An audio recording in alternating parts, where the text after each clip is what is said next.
evening to Miss Malika Blair. I think I have it correct. Yes, you're very correct. Good evening. Good evening, and welcome to the Ring of Fire on Bounce Up Central Media Network. This is where we get into the interview, and let me tell you, I was happy to see you down in Maruga on it was Tuesday. Yeah, it was Tuesday. No, Yes, it was Monday. Tuesday. Monday, Yes, and Monday. Tuesday evening. Oh well, Monday. It was on Monday. I thought I was gonna have Monday. a yeah. Well, I'm saying like I turning the clock too fast, but and it was good to see that all the independent candidates have realized that hey, you all need to come together and actually and work together to actually get your message and your voice out there. And if you work as a team, even though it's not a team, but you're going to have independence, it will be better in your favor. So I am glad that you have agreed to come on tonight. So let's start this interview and let's get the hot seat going. The days are becoming a blur. So, Miss Malika, tell us, why are you vying for this position? Thank you very And much, fellas. what position you're going for? Okay, thank you very much, fellas warrior. And let me say pleasant good evening to all your listeners in the Gayelle. As you've indicated, as you've introduced me, I am Malika Blair and I'm vying for the position of Assistant General Secretary of the People's National Movement. Upon reflecting on the political health of our party at this juncture, I have decided to heed the clarion call that was issued by our dear political leader elect, Mrs. Penelope Beckles Robinson, when she visited the Claxton Bay constituency, of which I am a member, on Thursday, the 29th of May. She issued a call for all those members who believe that they have a valued contribution to make to the party at this time as we go through this very difficult process, because we are in opposition and it's not being in opposition is not a glamorous thing, to step out and contribute to the rebuilding process. And I believe that I have a proven track record of service to my party, having been a member for some 27 odd years, and having served myself as a local government representative, having served as the youngest deputy mayor of the city of San Fernando, having served my community in various sporting and cultural organizations, that I have a very valuable contribution to make, as do so many others in our party. But during this time, it takes people who are really committed, dedicated, and willing to dig in the trenches to restore and reclaim the trust of its members and take our party forward. I believe that I can best serve in the position of Assistant General Secretary, giving that much needed assistance to the General Secretary and by extension, all party officers as we execute the new vision of our dear political leader, history in the making, as she is the first female political leader elect of our party and by extension, first female opposition leader, represented by the People's National Movement, of course. And more than that, as someone who has been deeply rooted in her community, always interacting with the grassroots, I believe that if we are truly honest, that this is a clear sentiment being echoed by party members throughout the length and breadth of our country, that connection has been absent for quite some time. And I believe that through my role, not merely looking at it as an administrative one, but a critical connector to the membership of the party as we disseminate our information from the party's perspective. We need to connect with our roots. We need to allow members' voices to not only be heard and felt, but to be acted upon. And as the main engine room of the party, as it were, it is incumbent upon the officers who hold this position discharge of their duties with the highest level of integrity, trust, transparency, and accountability. And for these reasons, I believe that I am the best woman for the job. Let me ask you this question. Being that you were the youngest mayor of San Fernando and you worked under two mayors basically, because I would have listened to you down in Moruga, and I said to myself, but how come you not on this so-called political leader slate? How come? And you have served the party at that high level. You are intelligent, you know what you're about. How come you were not called to serve by the political leader to be part of a quote unquote team? Well, I'll tell you something. That is not a question that I can answer. But I'll say this because as party members, sometimes we believe that we must be called upon to do something. And as I've indicated throughout my presentations to several constituencies. For the past 10 years, I really adopted a mentorship role for younger persons in the party, younger, fresh, new local government representatives, because I believe I possess a wealth of experience. I was even honored to serve as the campaign manager for the councillor for Koke Taruba in the last local government election, a seat that was closely contested.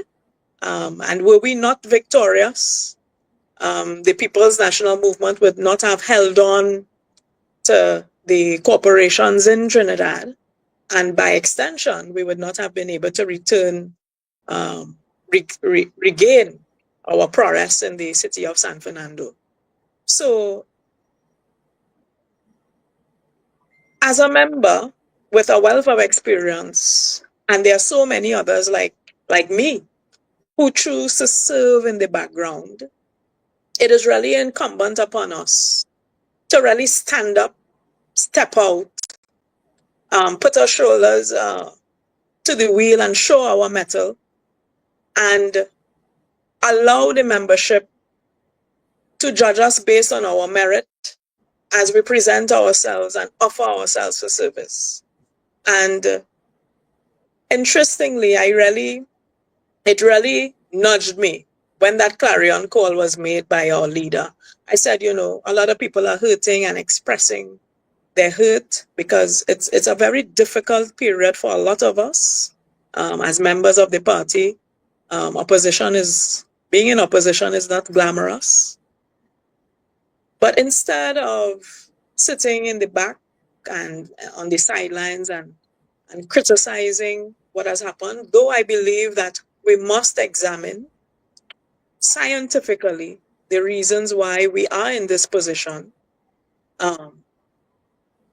It is incumbent upon those of us who are brave enough and willing to dig into the trenches to let ourselves be known to the rest of the membership of the party and be that beacon of hope and allow the leadership to notice us so that we ourselves can serve at the next level in the party.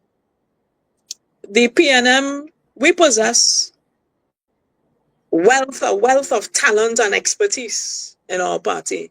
And I'm not only merely talking about in academia, because I can tell you that academics and the fancy titles and letters alone will not make you successful if you don't know how to treat with the common man on the ground, if you are not able to articulate their grievances at that level, if you are not able to speak the language of the youth. And we are in a period where we have to attract back into our fold the some 100,000 odd persons who chose to withhold their vote. Now, I am very encouraged by that because it means that they have not left the party, but they chose to express their disapproval in a very telling way. And it is critical in these internal elections that we elect persons who will reflect a fresh and new mandate. Because it simply cannot be business as usual. We cannot simply recycle and repackage the old and slap on a new slogan and tell us that, hey, this is fresh and new. There are reasons, many reasons why we are in this position, and we must face the hard truths. So I am saying that personally, I have decided to count myself in very proudly as one of the 51 candidates who have offered themselves to serve. And I am presenting myself to you to critically examine me and others and make that choice. Because we represent the future of the party. We are on the cusp of celebrating 70 years of existence.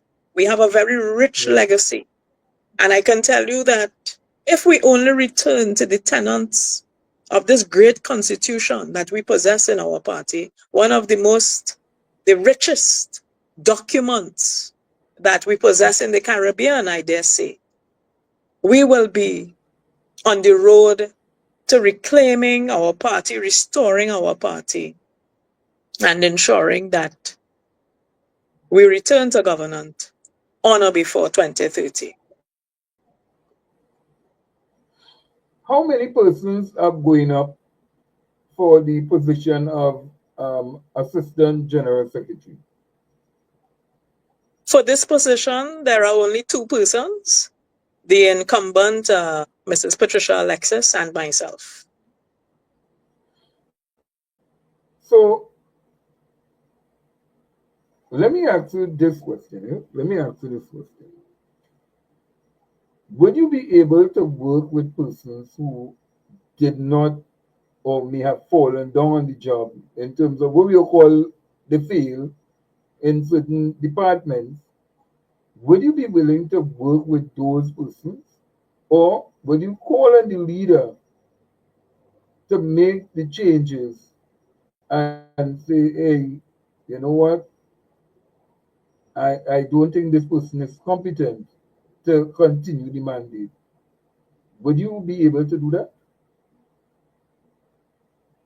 Listen, at the end of the day, yes, we are in the process of an internal election. But at the end of the day, we are one party. And our members possess various strengths and weaknesses.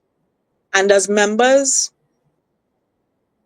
of a party, of an institution, of an organization, it is incumbent upon us to have teamwork and unity. And me offering myself for service is not a demonstration of not acknowledging the successes of the past, but as we transform, we must physically demonstrate that and recognize that there must be a passing of the baton because we all are standing on the shoulders of those who came before us, our founding fathers and mothers, the late Yes. great Dr. Eric Williams. So it is not to erode what has transpired in the past, but it's to build upon it and move forward. And let us face the facts. I didn't say it, but our dear political leader elect did confess that many officers fell down on the job for one reason or another. Now, there is something called institutional strengthening. Now, if we are really serious about rebuilding the party, we have to draw in on the successes of the past. We have to critically analyze what did not work.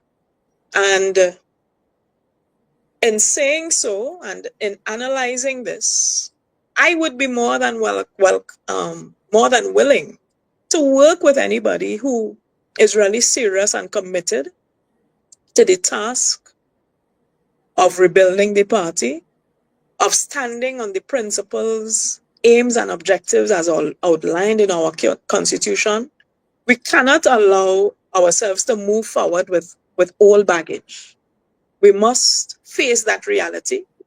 And if there are those among us who cannot share in that vision, well, then I dare say that it will not be healthy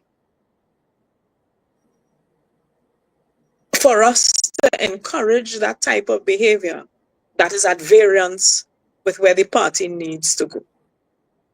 So I'm saying that in all my life of service, it has been about teamwork. It has been about networking. It has been about drawing on the strengths of our very diverse existence. But if in fact your goals and objectives are at variance to that common vision, then that cannot be tolerated. Well, but if I must agree with one of the persons on the chat room, and really actually you're good. I like how you're being politically correct in certain things. You don't want to, because you don't want, probably don't want to talk in ways, but you are right. If the political leader did say some of them fell down on the job, then but let me get to the questions.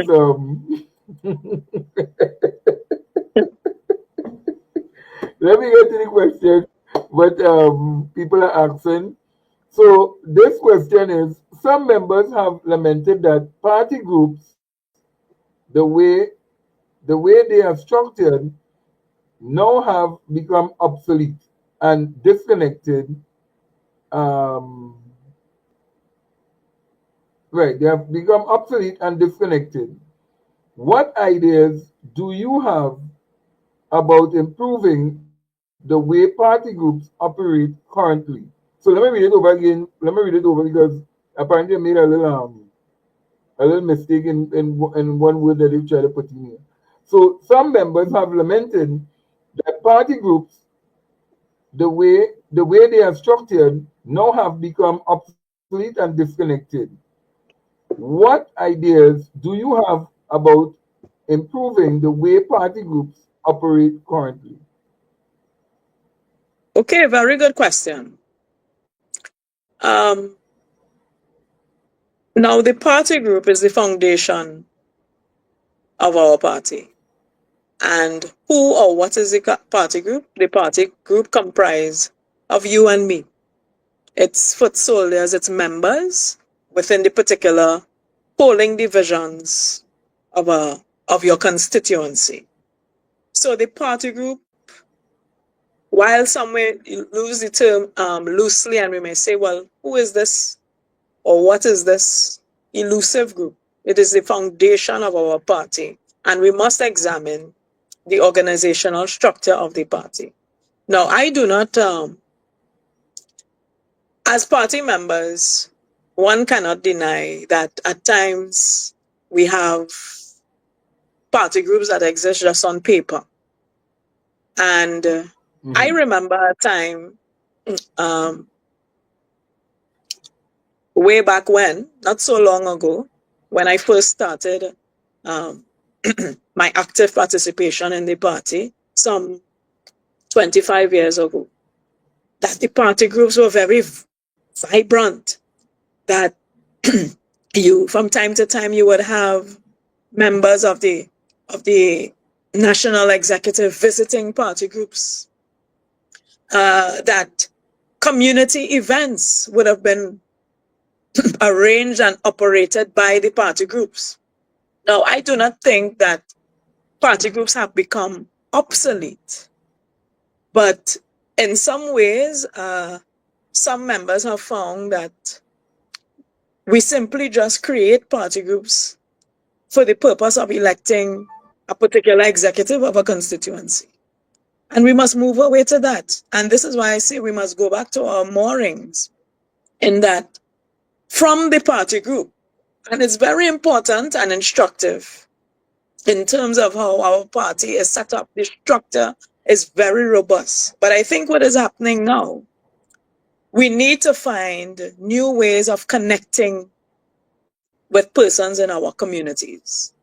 We have to, in our meetings, must not be about the reading of the minutes, must not only be about the strict formula of an agenda in a meeting. We can make it fun.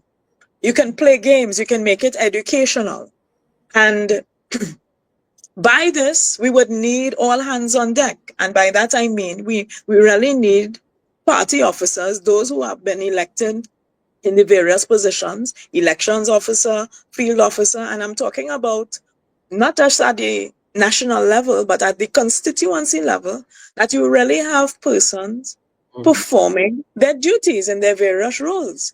Because this is not a one man or a one woman show. So if you have you generate community interest by the activities of the party group, then you would find that members of a community will say, hey, this group is doing something positive here. I would like to align myself or realign myself to this entity. But what we have found within recent times, that party groups simply have not been functioning for one reason or another, separate and apart from the national executive. In many instances, the executive and the constituencies were far removed from the party groups. And so it is not surprising that we had this breakdown in our party. And hence, one of the reasons why we have found ourselves in this position, because we went into a battle with very little foot soldiers, right? Party groups. So I want to suggest, and it's very simple, we go back to our basics. We have to go back to, and it doesn't have to be fancy.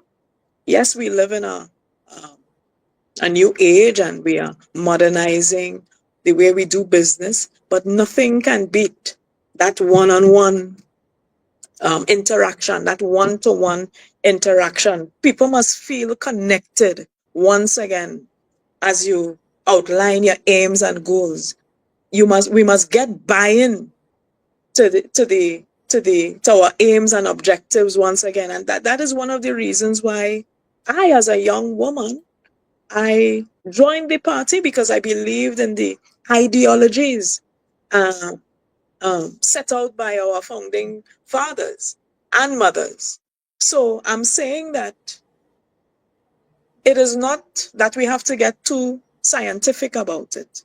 It is going back to our basic moorings of being creative in our communities. And this is the true purpose of a party group, the foundation of the party, creating spaces where um, we can encourage a skill bank, Um, we have sporting activities, and these programs will lend itself to a regrouping um, of our members, and hopefully this can reverberate throughout the country, and we can find our way back on track.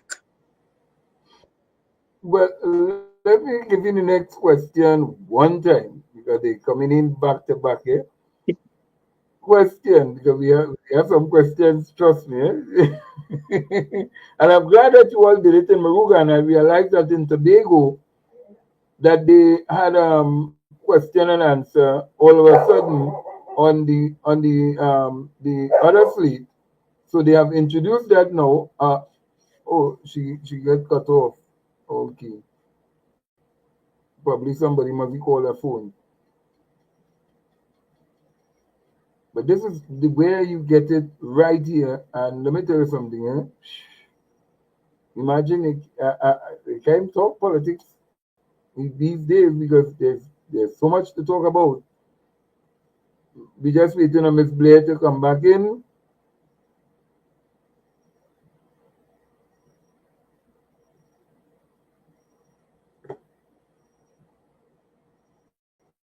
Let's wait on Miss Blair.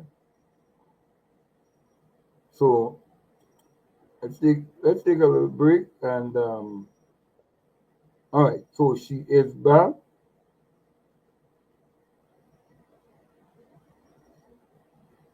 All right. So she is back. Let me just Okay. bring her on stage. I'm sorry about that. All Something right. happened tonight. Yeah, no problem. It is happen. Trust me. In technology, it does happen, Yeah. and that's why this question here is: we hear a lot about the ground, yet for some, this ground is an elusive creature. Creature. How would you describe the ground? And do you think it needs to be redefined? Let me read it again. We hear a lot about the ground. So you're hearing a lot about the ground. Yet, for some, this ground is an elusive creature. How would you describe the ground? And do you think it needs to be redefined? Well, I believe in the I I would have addressed that in my previous response.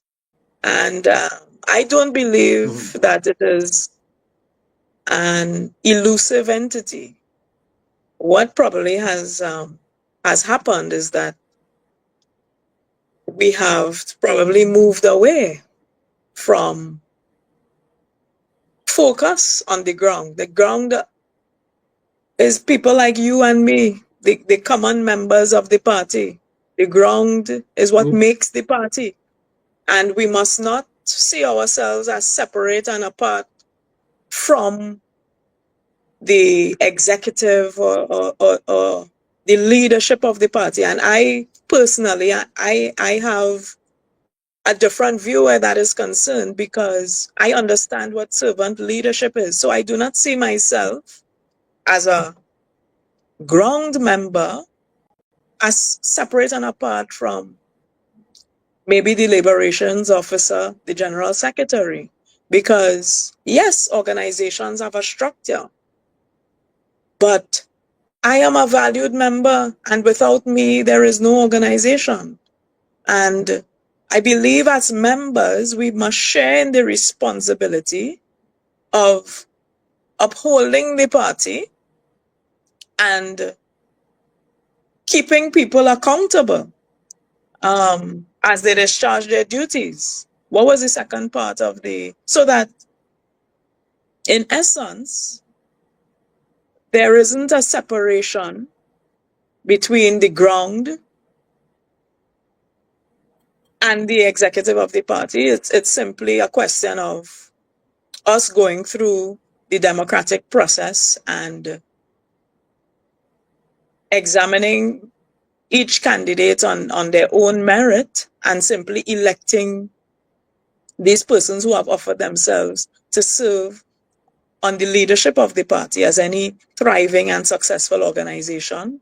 there must be an organizational structure. But I guess because over the last period, we have experienced that disconnect that many believe that the ground is an elusive group. Oh, the ground is us. The ground is you. The ground is me. The common member of the party that make this party as strong as it is. What was it? There was a second part to the question. Right. Well, it was asking, do you think that the role should be redefined? I don't think that the role should be redefined per se, but we need to find more creative and innovative ways in the way we do things. We are in the year 2025. What may have worked in 1956 certainly may not be applicable or work for our time. We are in a different era. And as the person who asked the question, with the introduction of technology, in my interaction with young people, some of them express the view that, it looks boring. They may not just want to come to a meeting to approve minutes. The fact is, we really do have to change the way we do things. And as a couple of things I've mentioned before, this can be done through organizing community events. One of the other candidates who is vying for the position of education officer was suggesting that, you can come up with innovative games through which our members can be educated on the rich legacy of our party's history. Family Feud. You can organize Scrabble the PNM way. So I believe that we do not have to go so far out of the box, but indeed our systems need to be modernized to keep up with the times. And I can say in particular, in my role as Assistant General Secretary, as a key part of the Secretariat of the movement, our systems have to be digitized and modernized. We can boast about our new headquarters, which I believe must be commended and something that should be celebrated and we all should be proud of. But that is the physical structure. What about the systems that are needed to ensure that how we do business is efficient with our members? We ought to be at a time where we should be able to access our membership list online. We should simplify the process and make it easy just by at your fingertips to become a member of the party. We have to do this if we are to modernize and move forward. We are in the 21st century, but I'm also saying that there are traditions that we can preserve. We only need to reconnect with each other, really go down to basics in terms of seeing what our role is in our communities so that it becomes second nature. And this is how my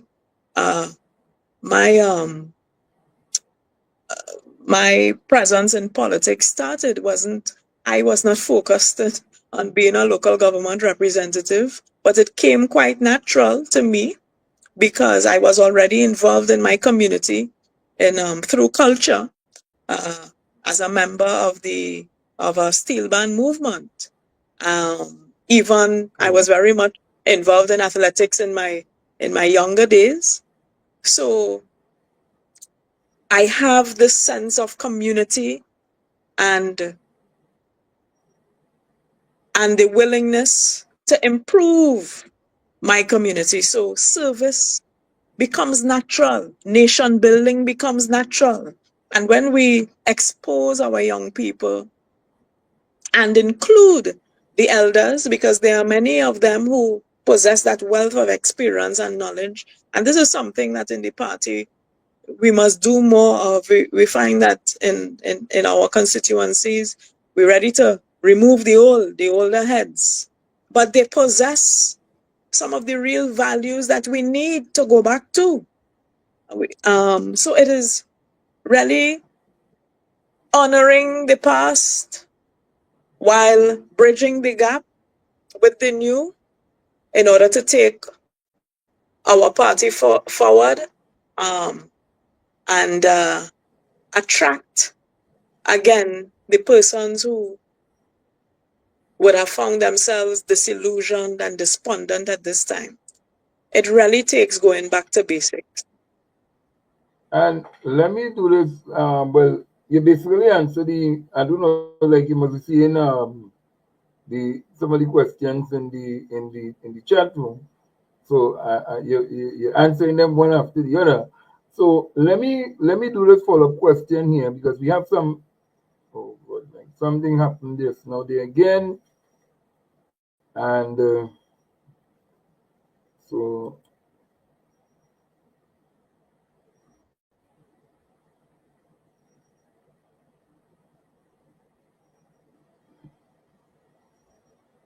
Hearing me? right. Right. We're back on track. So we back on track. So let's go. So we have limited time. So let's go now. Question. You mentioned you are involved in mentorship. Your role would be involved in the process of candidate nominations.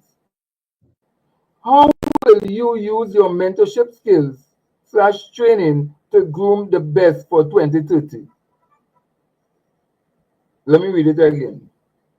You mentioned you are involved in mentorship. Your role would be involved in the process of candidate nominations. How will you use your mentorship skills / training to groom the best for 2030? Okay, so we're talking in terms of the next general election. But there are Well, two apparently, elections. before that, Yeah, so we are right on the cusp of the THA elections, and perhaps an early local government election. But in any event, it will be before 2030. Now, I am not here to just speak empty rhetoric. There is a process within the party by which candidates are selected.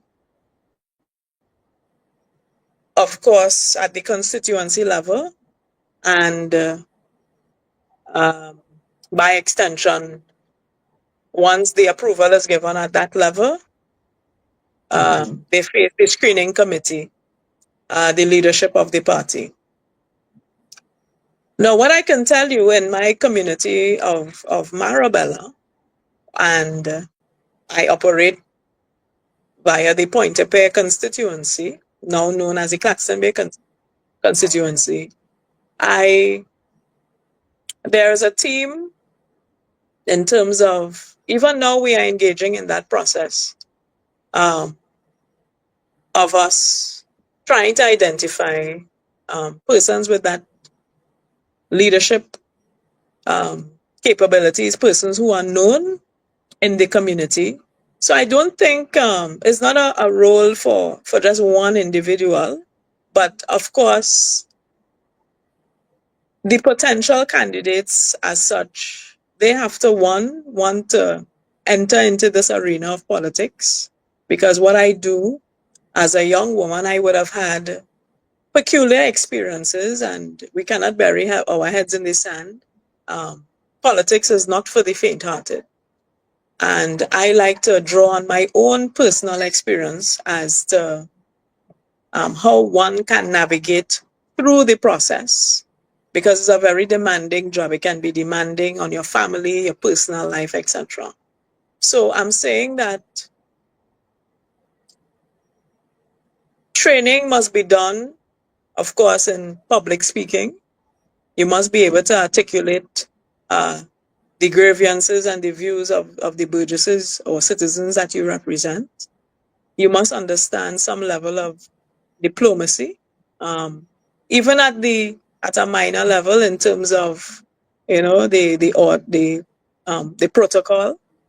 But more than that, which is most fundamental, is that you must have that willingness and passion to serve. For without that, um, that is the foundation and the basic. We can talk about the niceties, but it must begin with your burning desire to represent and to serve your community. It is a thankless job, but it's one that is important in terms of the structure of our society and how we do business, how we deliver the goods and services to our communities.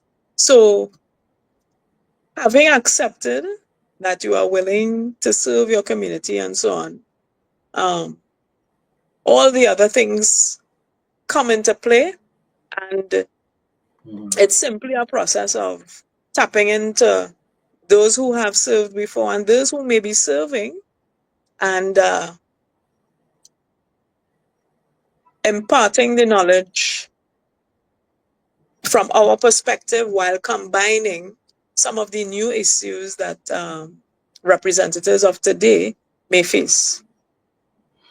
Question, and there are about four more questions basically.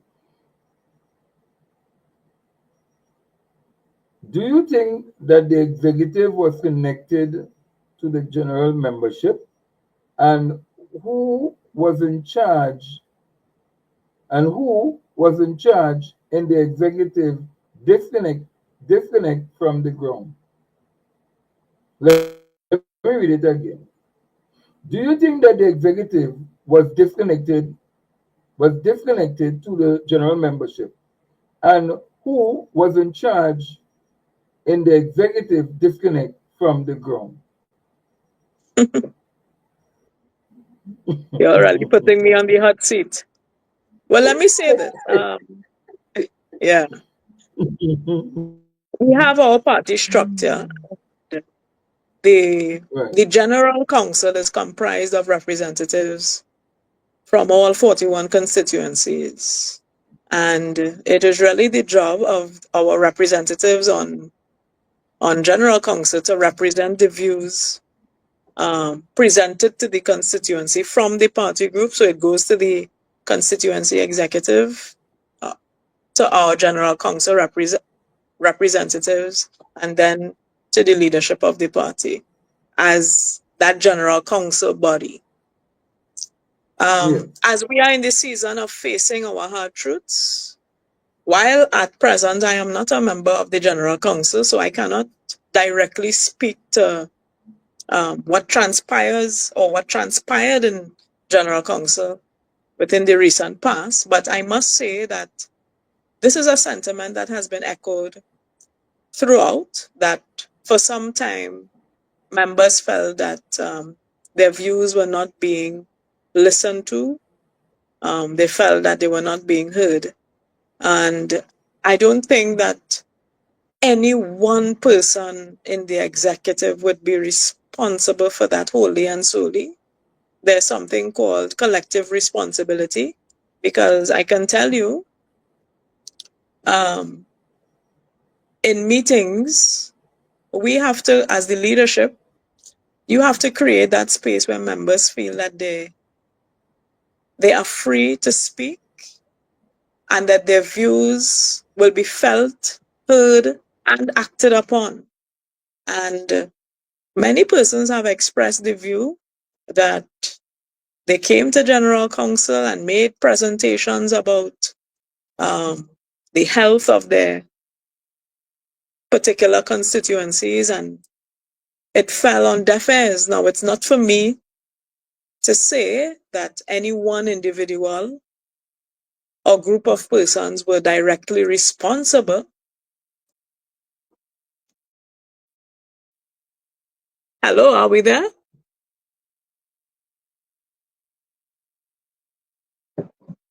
Are we still here?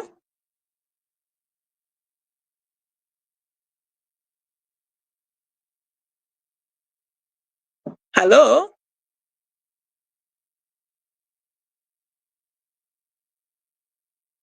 For some reason, I'm not seeing. Right. Okay. I Okay.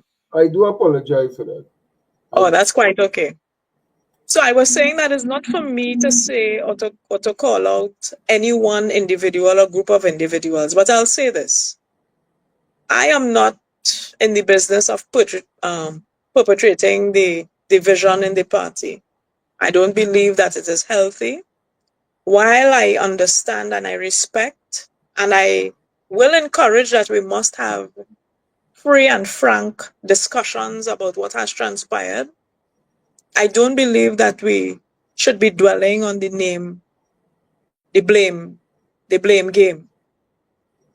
Yes, we understand that, and members have been saying that their voices have not been heard.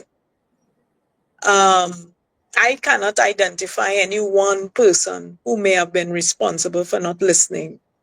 As a party, we have to face the fact that along the way, some mistakes were made, and we have to learn from them. For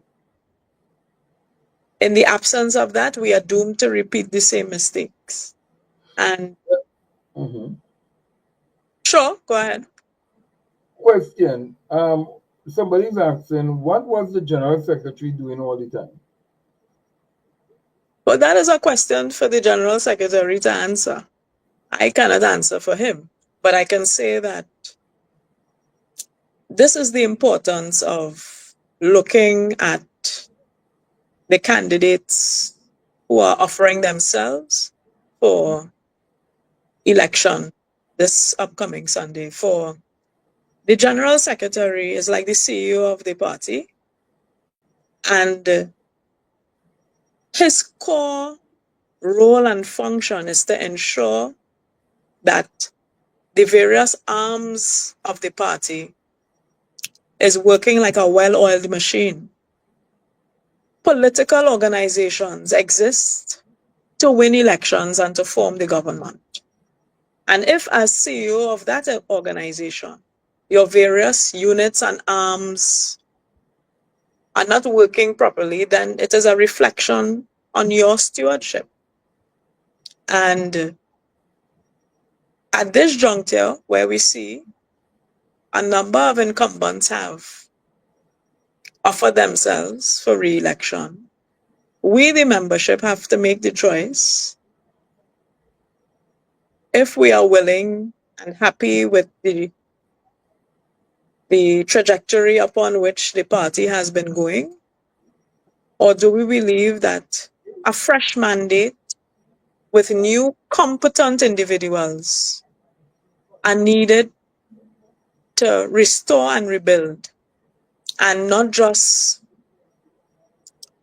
have the old with a new brand and slogan claiming to be the new? If we do not learn from what has transpired, I dare say that um, we may find ourselves repeating some of the same mistakes of the past. Question. What do you think of the narrative that the PNM is a party for one demographic, a black people party? I do not subscribe to that view because one of the principles and tenets of the party is interracial solidarity. And we live in a cosmopolitan country. And I dare say that one cannot deny that from its inception, all races found a place in the People's National Movement. And I think that is a narrative that should be discouraged, um, because we cannot in one breath boast of being a diverse country, rich in culture, cosmopolitan nation, and a party by extension where all races find a space. and then push this agenda of race. That is very, very dangerous. And the result of that can only lead to division. And sometimes we may, by adopting that approach, we may be losing out on some of the talents of our people who want to be a part of our party. So I personally do not subscribe to that. And the record will show that from our party's inception, we had members of the both major races being at the foundation of the party. So I do not subscribe to that view, and it is a narrative that I don't encourage. Let me ask you the final question here. Do you think that the loss and trauma in the last general election was a deliberate, own rule negligence? A deliberate? Let me read it again. Do you think that the loss and trauma in the last general elections was a deliberate own goal? A deliberate own goal? Negligence. Listen, as a party, we need to scientifically analyze what transpired in the last general election. Yes, we are hurt as party members, and many members and different voices have been saying many things, but I believe that it would be reckless of us to use terms loosely and lay blame where it may be misplaced. I believe that an independent professional body must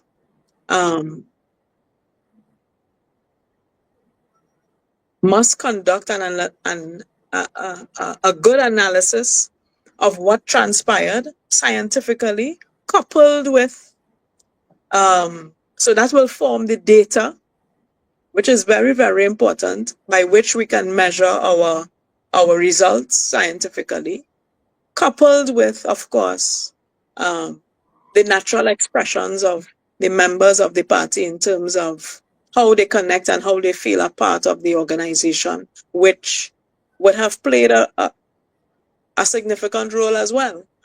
I cannot say if it was deliberate. This is a talk that has been bandied about, but I can't believe that anyone wouldn't really enjoy deliberately becoming in opposition where hundreds of thousands of jobs would be lost. And it will really impact on the entire membership of your party. I think to think that would really be a slap in the face to all of us. So I cannot see, while I've heard the sentiment being expressed, I think that that is going down a very dangerous road. We need to measure the facts scientifically. A lot of some of the expressions are really coming out of emotion, but we must be responsible. We must remain respectful, and we must not encourage banter that will not redound to the benefit of the further growth and success of our party. Well, In my humble view. Well, somebody say Mr. Wayne Gibson is asking a question to ask you what made people stay home and not vote? Sorry? He's asking a question, what made people stay home and not vote? Well, I'm saying that this is what we have to analyze now. It can be the whole discourse of persons really expressing that their displeasure with the leadership of the party, the leadership of the government, And this is what I'm saying, that we have to really analyze scientifically. We have to get into the communities. And by when I'm saying that, I mean that it must be commissioned. An independent body must be commissioned with finding the facts. We must go on a fact finding. And I don't like to use the word post-mortem, because you perform post-mortems on something that has already been dead. And our party is far from that. We are alive and well. But an analysis must take place. But as party members, we must confess that there were mistakes along the way. There are decisions that were taken that members feel were not in our best interests. There are situations that we believe was not handled with the greatest of care and were not handled in the traditional ways that we know how. And so we talk about the ground not being felt. Well, I guess the ground made a very, very significant finger, the withholding of the finger, to tell that very story of not accepting what has been happening within the government and by extension the party. But I dare say that this is just me as an ordinary member speaking. It is devoid of any scientific analysis.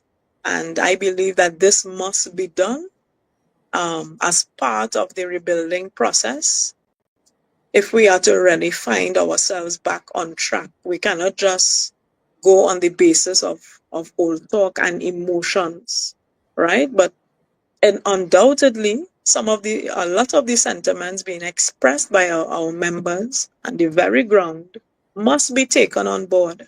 But it must be measured in terms of to what extent did this impact on that, as the case may be.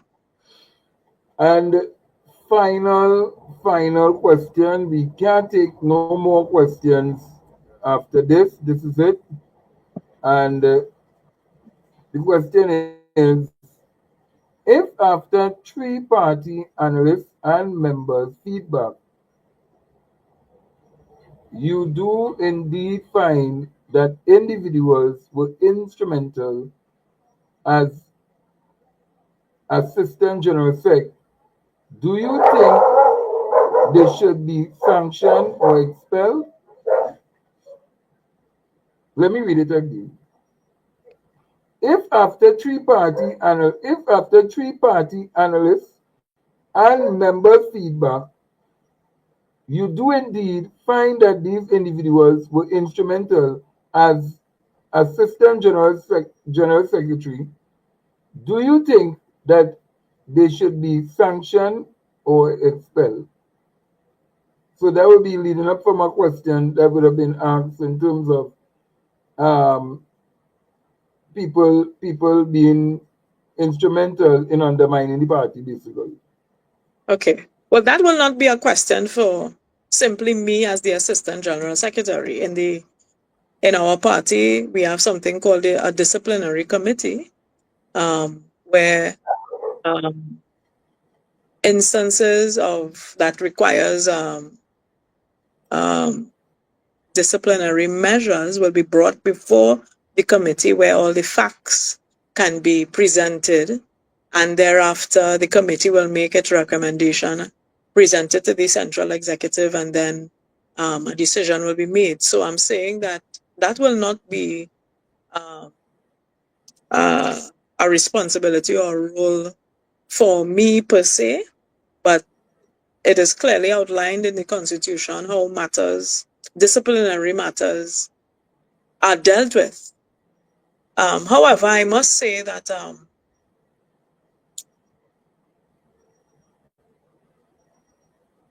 in this, we have found ourselves at this juncture.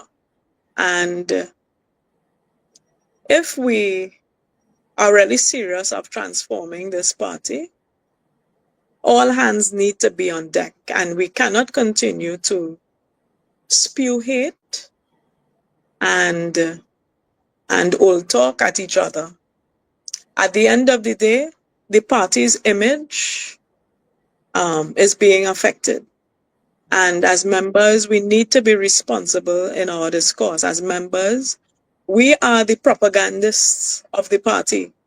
So if we are in a period where we, the some 100,000 members, have chosen to withhold their vote and express in a very telling way their displeasure with how things have been going within our party, we have to be careful about the things that we say and we put into the space and the atmosphere.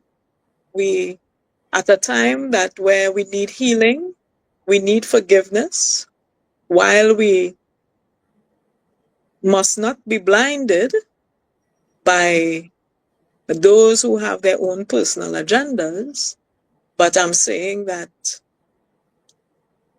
we must allow this process of healing and forgiveness and rebuilding to take its course.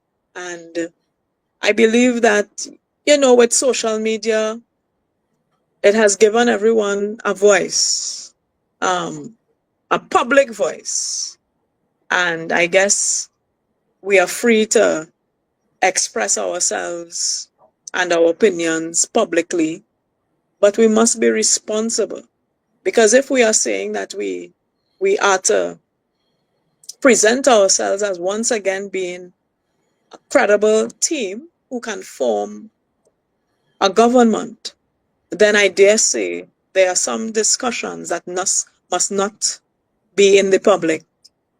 As a young politician having served in the city, I remember we would have our caucuses behind closed doors. We can agree to disagree.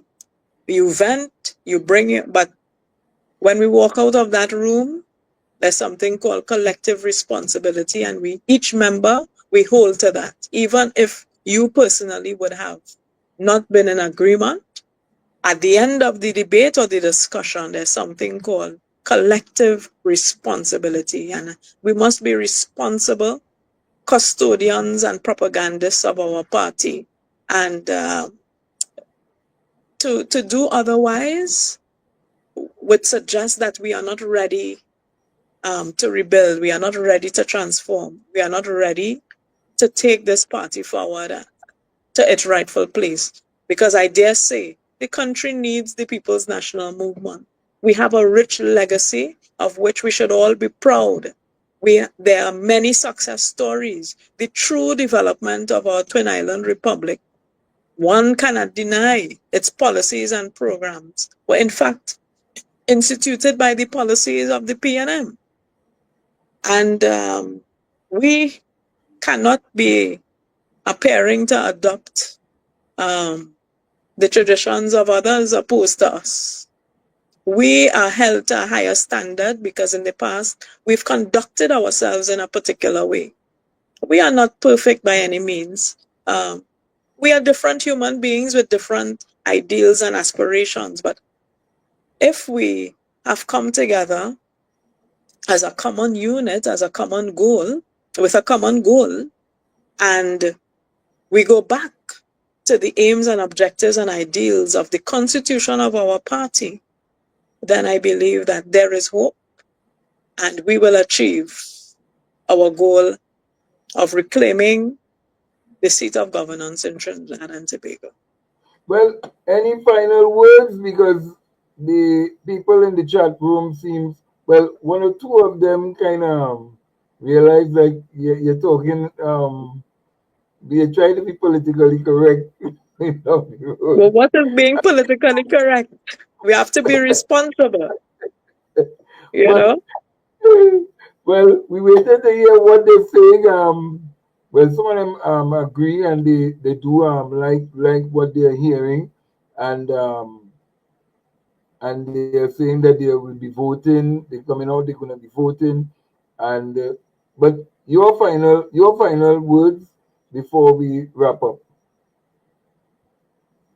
Well, thank you very much, and I must thank you for allowing this platform for independent candidates to have a space to to face the public and to share their vision and what they will be bringing to the party. I I want to encourage members of the audience that there is hope. The mere fact that so many of us have decided that in this critical and difficult time, we are willing to step forward and contribute to the further growth and development and success of our party in a manner that reflects the true ideals of the party is one that must be commended. And we must continue to support each other. It will take all hands on deck. No one person will have all the answers, but we have to foster that unity, that teamwork. We have to work with our leaders and develop that camaraderie and have buy-in. And members, you must continue to hold the leadership accountable. And I know that this ensuing term would be a difficult one. You would be expecting officers to go way beyond the call of duty. I am saying that I, for one, am committed to the task. And I am willing to dig in the trenches. I am also willing to accept constructive criticism. For no one individual possess all the answers. It will take a team effort. And on Sunday, the 22nd of June, I ask you to lend me your vote. Lend me your vote. It is very critical that we elect an executive that reflects the restoration that we so believe that we need. And I believe that your vote will not be misplaced by voting for Malika Blair as your next Assistant General Secretary. Well, we want to thank you, Ms. Malika Blair, and we wish you all the best on Sunday. Well, it's Sunday. Sunday the Yeah, 22nd. Sunday at the polls, and people will be coming out and voting. So, best of luck, and a thank lot of you. people are giving thumbs up. They're clapping. They're saying competent. Yes, competent. You see plenty of them now still come out and make all the time we had the opportunity to make thing. They're now coming out to make the to say, well, okay, what it is they want to see.